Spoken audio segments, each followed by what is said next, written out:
YCP versus TDP. అయితే ఇదేమి ఎన్నికల పోరు కాదు. ఎన్నికలు ముగిశాయి, ఒక బిగ్ మ్యాండేటరీతో కూటమి గెలిచింది, టీడీపీ హవా కొనసాగింది. అయితే పూర్తిగా నెల రోజులు నిండక ముందే వైసీపీ ఫేక్ ప్రచారం ఎంతలాగా సాగుతుంది అంటే దానికి కూడా కొన్ని కోట్లు అయితే ఖర్చు పెడుతూ వస్తున్నారు.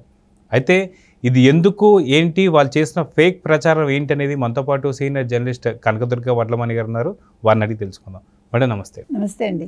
వైసీపీకి సంబంధించి వాళ్ళు ఇక మారరా అంటే ఏమంటారు? ఎందుకంటే ప్రతిదీ ఫేక్ ప్రచారమే. అక్కడికి వస్తే కడపలో స్టీల్ ఫ్యాక్టరీకి సంబంధించి ఏదైతే చేసినటువంటి ఒక మాటలు కావచ్చు, ఇంకొక పక్కన తల్లికి వందనం అనేటువంటి ఆ యొక్క పథకం కావచ్చు, ఇలా ప్రతి ఒక్కటి వాళ్ళు అమరావతి కావచ్చు లేదా పోలవరం కావచ్చు, ప్రతి ఒక్క ఇష్యూలో కూడా వాళ్ళు ఫేక్ ప్రచారం అనేది ఇంకా కొనసాగిస్తూ వస్తున్నారు.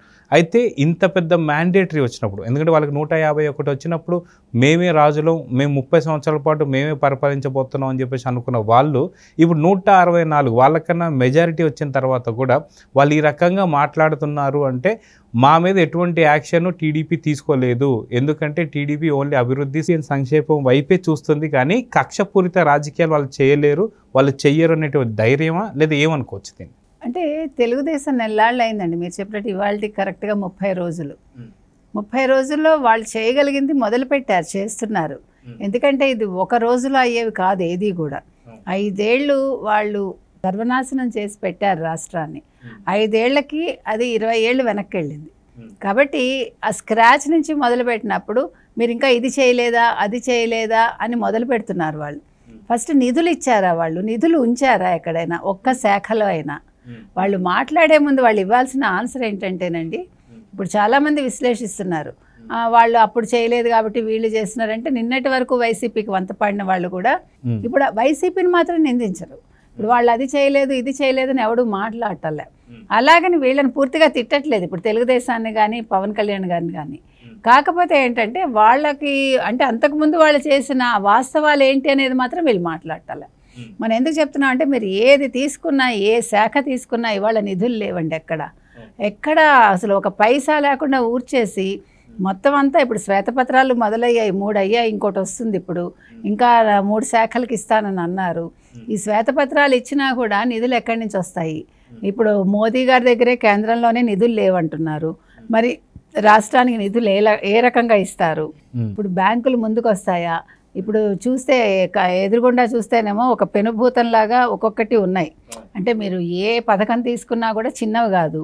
ఇప్పుడు మీరు చెప్పినట్టు ఇవాళ సాక్షి పేపర్ తెల్లారు లేచి చూస్తే ప్రతిరోజు ఒక క్వశ్చన్ మార్క్, ప్రతిరోజు నిందించటం. తెలుగుదేశం వాళ్ళని కావచ్చు, జనసేనని కావచ్చు, మీరు అది చేశారా, ఇది చేశారా, మీదంతా ఫేక్. అంటే వాళ్ళు 29కి ఇప్పటి నుంచి పునాదులు వేసుకోవటానికి చూస్తున్నారు. నెంబర్ 1. నెంబర్ 2, ఇందాక మీరు అడిగారు తెలుగుదేశం వాళ్ళు ఏమి కక్షపూర్తి చర్యలు తీసుకోరా అని. వాళ్ళు తీసుకోమని అంటున్నారు, కానీ ప్రజలు తీసుకోమంటున్నారు. ఎందుకంటే నిజంగా తప్పు చేసిన వాడిని ఎప్పుడూ వదలకూడదండి. అది అందరికీ తెలిసిన విషయం. ఇప్పుడు జాలి పడచ్చు, కానీ అనవసరమైన చోట జాలి పడకూడదు. ఇప్పుడు నిజంగా తప్పు చేశారు అంటే ఎవరిని వదలద్దు, మీరు చట్టపరంగా తీసుకోండి. ఎందుకంటే ఇవాళ రఘురామకృష్ణరాజు వేశారు కేసు, వేస్తే అది వెంటనే తేలుతుందనా? కాదు కదా. శిక్ష పడుతుందా అంటే తెలియదు మనకి. జగన్మోహన్ రెడ్డిని A3గా వేశాడు ఆయన, సునీల్ కుమార్ నెంబర్ 1గా వేశారు, A1గా. కాబట్టి చెయ్యాలా పని. ఇవి వదిలే విషయాలు కాదు. దీని మీద కూడా చర్చలు సాగాయి. సుప్రీంకోర్టులో ఇది లేదు ఈ కేసు అని. ఎవరు చెప్పాడు లేదని? రఘురామకృష్ణరాజుది. అంటే ఎందుకు చెప్తున్నామంటే, ప్రజలు రకరకాలుగా మాట్లాడతారు, పార్టీని బట్టి మాట్లాడుతున్నారు. కాబట్టి అందులో వాస్తవాలు కేసు వేసిన వాళ్ళకి తెలుస్తాయి. ఇప్పుడు మన రాష్ట్ర ప్రభుత్వం కూడా ఎక్కడా కూడా అసలు ఉదాసీనత వద్దండి.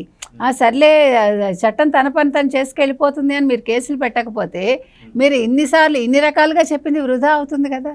మీరు అడుగు తీసి అడుగు ముందుకు వేయలేరు. మీరు వాళ్ళు మీ మీద కక్షగట్టి ప్రతిరోజు మిమ్మల్ని ఇబ్బంది పెట్టడానికే చూస్తారు. అది ఒక పేర్ని నాని కావచ్చు, లేకపోతే ఒక అంబటి రాంబాబు కావచ్చు, మరొకళ్ళు కావచ్చు. ఎందుకంటే అసలు వాడు ఎప్పుడు మాట్లాడు. జగన్మోహన్ రెడ్డి నేచర్ ఏంటంటే వెనకాలంటాడు, తెర వెనకాలండి ముందు మాట్లాడిస్తాడు. ఇప్పుడు సజ్జల నిన్నటి వరకు చేశాడు. ఇప్పుడు సజ్జల వల్ల ఇవన్నీ జరిగాయా, లేకపోతే జగన్మోహన్ రెడ్డి వల్ల జరిగిందా?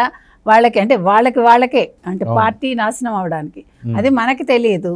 అందరం సజ్జలనే అంటున్నాం మనం, బికాజ్ కంటికి కనిపించాడు కాబట్టి. రేపొద్దున ఆ రకంగా పేర్ని నానినే బలి అవుతాడు, లేదు అంబటి రాంబాబు బలి అవుతాడు. అక్కడ జగన్మోహన్ రెడ్డి అలాగే ఉంటాడు. ఇంకొక విషయం ఏంటంటే, మీరు కనుక గమనించారంటే రెడ్లు ఎవరు కూడా ముందుకొచ్చి దూషించరండి. మీరు అబ్జర్వ్ చేయండి. విజయసాయి రెడ్డి కావచ్చు, వైవి సుబ్బారెడ్డి కావచ్చు, ఆల్ రెడ్డిస్ ఎవ్వడూ మాట్లాడేది ఎవరండి? పేర్ని నాని కావచ్చు, లేకపోతే అనిల్ కుమార్ యాదవ్, అంబటి రాంబాబు, ఈవెన్ కొడాలి నాని మాట్లాడతాడు. వీళ్ళందరూ ఏ క్యాస్ట్లు అండి? Different caste people. ఇవి ఎందుకు చెప్తున్నామంటే ఇది కూడా రాజకీయంలో ఒక భాగం అండి. మీరు అబ్జర్వ్ చేశారంటే ఇది కూడా రాజకీయం చేయటమే.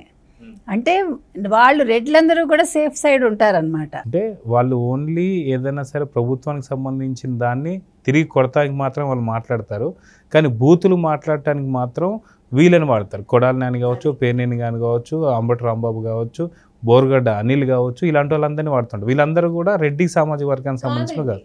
అవును, దీని మీద ఏంటంటే రేపు పొద్దున ఏదైనా కేసులు నమోదైనా సరే వీళ్ళ మీద అయితే కానీ రెడ్ల మీద అవ్వవు. నేను అది చెప్తున్నా మీకు.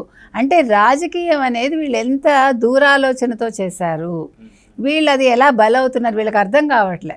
పార్టీ మీద ప్రేమ ఉండడం తప్పని మనం అనమండి, కానీ మీరు ఎక్కడి నుంచి వచ్చారు, అందులోకి ఎలా వెళ్ళారు, వెళ్ళాక మీకు పరిస్థితి ఎలా ఉంది, మీరు ఆ పరిస్థితికి ఎందుకు అడ్జస్ట్ అవుతున్నారు, ఈ రాజకీయ నాయకులు మనం అడుగుతున్నామండి. మీరు అడ్జస్ట్ అయ్యారు కరెక్టే, ఇంకా ఏంటి పట్టుకుని వేళ్లాడి ఇంకా ఇప్పుడు అధికార పక్షాన్ని తిట్టి మీరు ఏం బాగుంటున్నారు? రేపొద్దున కేసులు వస్తే మీ మీదకే వస్తాయి కదా, మిమ్మల్ని అప్పుడు ఎవడు రక్షిస్తాడు? జగన్మోహన్ రెడ్డి వచ్చి రక్షించాడు మిమ్మల్ని. ఇప్పుడు పిన్నెల్లి రామకృష్ణారెడ్డిని రక్షించాడంటే రెడ్డి ఒకటి, రెండు పిన్నెల్లితో ఏముందో లావాదేవీలు మనకు తెలియదు.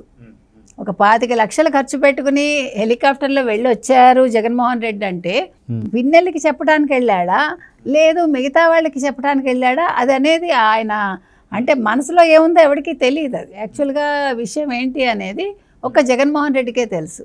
కాబట్టి వీళ్ళు ఇవన్నీ ఆలోచించుకోవాలండి. రాజకీయాల్లో కొనసాగటం వేరు, రాజకీయాల్లో ఉంటూ రాజకీయం చేయటం వేరు, తెర వెనకుండి రాజకీయాలు చేయటం వేరు. ఈరోజు మీరు చెప్పినట్టుగా వైసీపీ చేస్తున్నది అదే. వైసీపీ తరఫున సాక్షి పేపర్లో ప్రతిరోజు వస్తున్నది అదే. ఇప్పుడు ఈశ్వర్ లాంటి వాళ్ళు కావచ్చు, కొమ్మినేని గారు లాంటి వాళ్ళు కావచ్చు.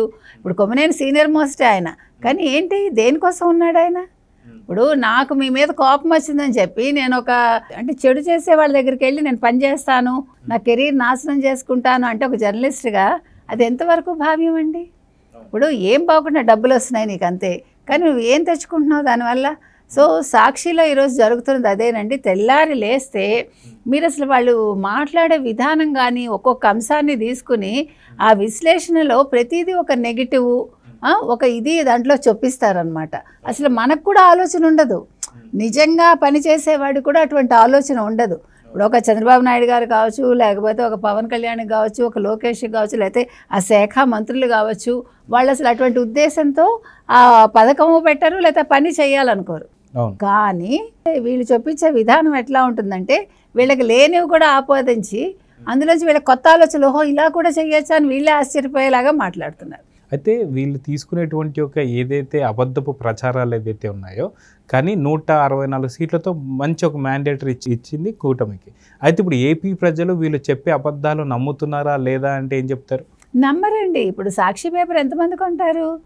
ఆ రెడ్లు కొంటారు, లేదు ఆ పార్టీ మీద అభిమానం ఉన్న వాళ్ళు కొంటారు, లేదు వీళ్ళు తీసుకెళ్ళి ఇస్తారు ఆ పేపర్ అంతే. అంతకుముందు వాలంటీర్లు కావచ్చు, మిగతా వాళ్ళు కావచ్చు బలవంతంగా కాదు, వాళ్ళ దగ్గర నుంచి ప్రభుత్వం డబ్బులు తీసుకున్నారు. వాళ్ళు నెలకి 200 ఎంతో మళ్ళీ అక్కడి నుంచే ప్రభుత్వం సొమ్ములోంచే కట్ చేశారు. కానీ ఇప్పుడు సర్క్యులేషన్ కూడా పడిపోయింది. ఎందుకు పడదండి? భారతీరెడ్డి గారు మనం తప్పుకుందాం అనుకుంది, వేరే వాళ్ళకి ఇద్దామంటే బోర్డు ఒప్పుకోలేదు, ఆవిడే కంటిన్యూ అవుతున్నారు. మన మీటింగ్ అయింది లాస్ట్ వీక్. మనం ఎందుకు చెప్తున్నామంటేనండి, ఇప్పుడు ఇవాళ షర్మిల మాట్లాడారు, మీరు క్లారిటీ ఇవ్వండి చంద్రబాబు నాయుడు గారు, అందరూ అమ్మఒడి అంటే అమ్మకి వందనం ఒక్కళ్ళకి అమ్మకే ఇస్తున్నారా, ఎవరికి ఇస్తున్నారు మీరు, అది క్లారిటీ ఇవ్వండి. గతంలో వైసీపీ వాళ్ళదే జగన్మోహన్ రెడ్డి మా అన్నగారు అమ్మఒడి అందరికీ ఇస్తా అన్నాడు, ఆఖరికి ఒకళ్ళకే 15,000 అని 13,000 ఇచ్చాడని ఆవిడ ఇవాళ ప్రెస్ మీట్ పెట్టి క్లారిటీ అడిగింది. కాబట్టి ఇప్పుడు మనం ఏం చెప్తున్నామంటే సాక్షి వాళ్ళు రాయటానికి అవకాశం తెలుగుదేశం వాళ్ళు ఇవ్వకూడదండి. తెలుగుదేశం పెద్దలు చేయాల్సిన పని ఏంటంటే వాళ్ళు క్లారిటీ తోటి మాట్లాడాలి.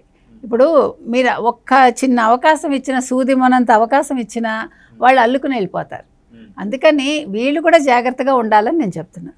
సో చూద్దాం మనం ఖచ్చితంగా ఈ ఫేక్ ప్రచారాలు వాళ్ళు ఒకదాని మీద ఒకటి ఎంత వేసినా సరే పోలవరం గురించి కావచ్చు, లేదంటే కడపకు సంబంధించిన స్టీల్ గురించి కూడా చాలా మాట్లాడాడు. విశాఖ ఉక్కు ఆంధ్రుల హక్కు అలాంటి దాని మీద కూడా ఫేక్ ప్రచారాలు అయితే సాగించారు.